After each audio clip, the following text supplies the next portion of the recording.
Aloha Virgos, that's Kim Jolene with Finding Your Fiji, and I'm here doing your monthly reading for the month of February. Happy Valentine's month.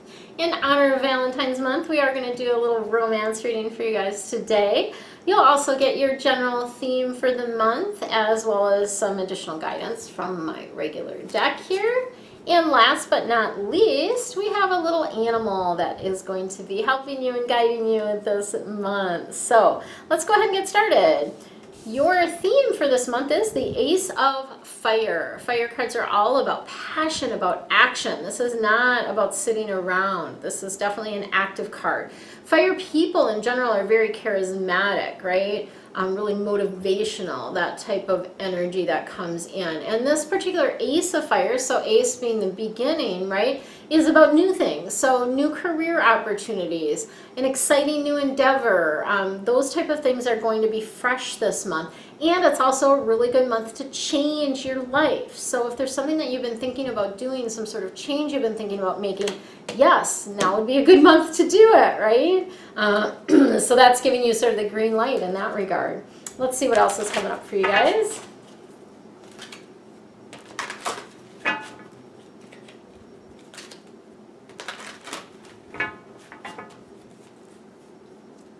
Oh, they wanted those two together. Okay. All right, so we do have a shift and change card, which is not surprising considering we had that Ace of Fire, which was about changing your life. We have a Justice card coming in. This is Archangel Raguel that's coming in, and this is about fair and just decisions. So if you're in the midst of something and you're wondering how it's going to turn out, it does look like it's going to turn out fairly. And so oftentimes that means that maybe neither side is completely happy, but it's a fair result. It's a fair decision. This is also about standing up for your beliefs, right? Doing what you know is right.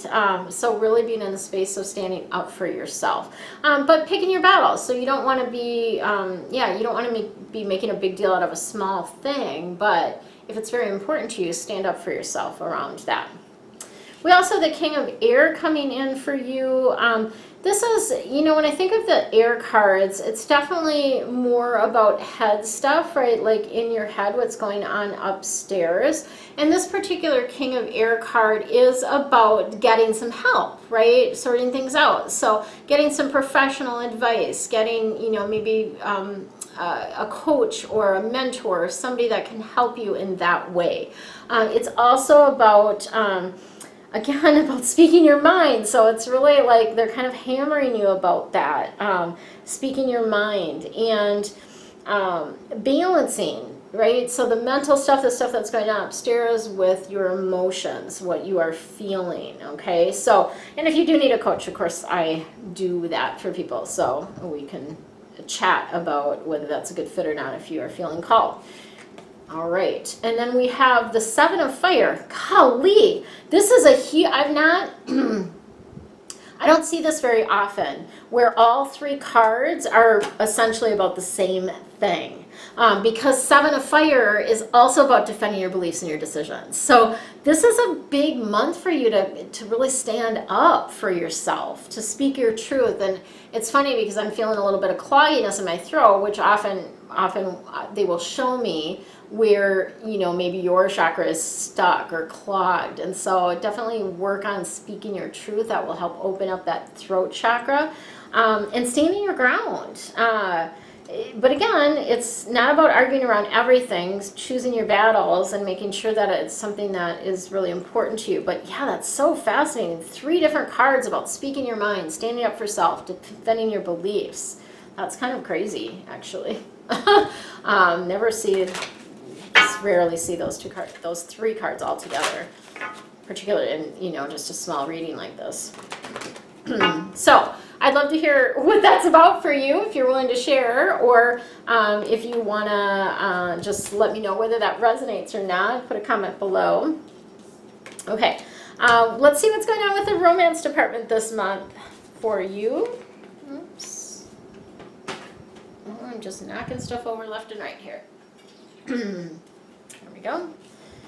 Okay, so this is interesting because we have Again, something else that really dovetails in with that theme, it is free yourself. And this is about taking back control of your life. Okay, so if there's somewhere within your relationship where you are not being heard, or where you feel like you've sort of morphed to, I guess, be with this other person, now would be a good time to drop that act, right? Like, quit that and be who you are, do the things that you want to do, free yourself, and take back control of your life. For some of you, it doesn't mean leaving the relationship. So and you would know in your heart whether that was you or not, right? You've already been thinking about that if that's you. There's a past life connection with this person. So a past life relationship, meaning you have known each other before, you have swirled together before. And oftentimes you feel this with people when you meet them and you feel like you already know them, or it just feels so comfortable and easy. Like, that's a beautiful energy when you have that in a relationship. But on the other hand, sometimes there can be like past wounds that come up to be healed as well. So, there's lots of different things that can happen with that past life connection. Your animal guide for this month is the owl, and the owl is all about omens. And I feel like omen gets a bad rap, like that word itself. It's just about paying attention to the signs, right? Pay attention to the signs, pay attention to the guidance that you're getting, the angel numbers, the words, the things that are recommended to you. Definitely if you hear something more than once, right? It's like, hello, they're trying to get a hold of you. They're trying to get your attention. So pay attention to those signs. And I will also put a link below to, I have an Intuitive Tuesdays little mini series, 3 videos on signs, symbols, and synchronicities that you might want to watch. So I'll put a link to that below. For now, stay tuned, because I'm going to share with you about a brand new way to love your life. Aloha again, it's Kim Jillian with Finding Your Fiji, and I want to share with you a little bit about how you can love your life. So if you ever have the feeling that you're disconnected, right? Just feeling maybe like you can't focus, like you're scattered, have a little bit of trouble completing things.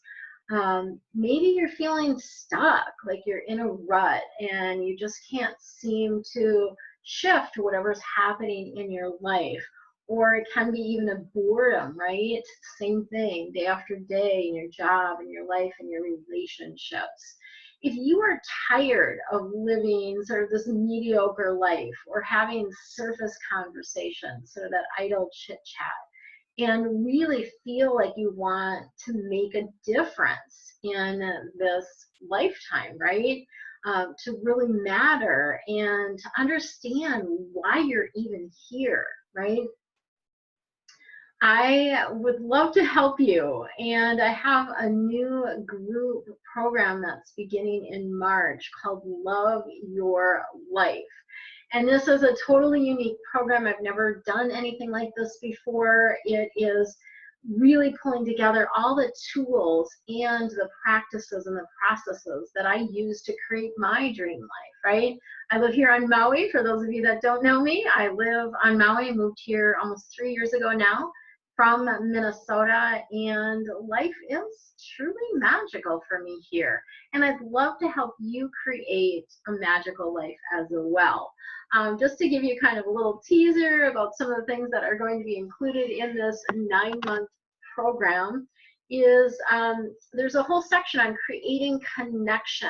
So connection, figuring out like, who is your spiritual team of angels and guides? How do you connect with them, right? Seeing angels and feeling energy is something else we're gonna dive into. Getting messages from your spiritual team and also from your home, right? There's another section on letting go. This is really a key aspect to getting in the flow of your life. So we're going to talk about how you can find your flow, right? And what is your dream life, or what I term as your Fiji, right? What is your Fiji for you? Talking about surrender, which can sometimes be a bumpy road, and how do you handle that? Taking actions on faith and building that faith muscle, right? We have a whole section on increasing abundance. So what does it mean? And when you land in paradise, what do you do when you get there, right? Also, what about the fears that come up as you're making your way towards your dream life? And then letting go of attachment to your outcomes, right? Because it sounds kind of funny to have sort of a dream or a purpose and then to let go of it, right? But we've got to do both in order to get in the flow. So this is actually a really cool program because I'm combining both my angel connection, that beautiful guidance that I receive on a regular basis, on a daily basis, and teaching you how to do that, and then also with the feng shui, so creating an environment that energetically supports you in the things that you want to be, do, and have in your life. So we'll actually include an expert feng shui bagua map for your home. So that's something that I'm going to personally do for you as part of this group. So to learn more about what's included in the group, and also to see the possibilities of doing private coaching combined with the group, as well as combining my my week-long retreat. Wouldn't that be fun? A month in Maui, right? Maybe I'll have to do that sometime. A week-long retreat in Maui with me is also an option to combine that with the Love Your Life program. So I'd love to chat with you about this. If you have interest, please reach out to me and schedule a virtual coffee chat. I'll put links to that below, as well as links to the Love Your Life coaching options. So much love and aloha.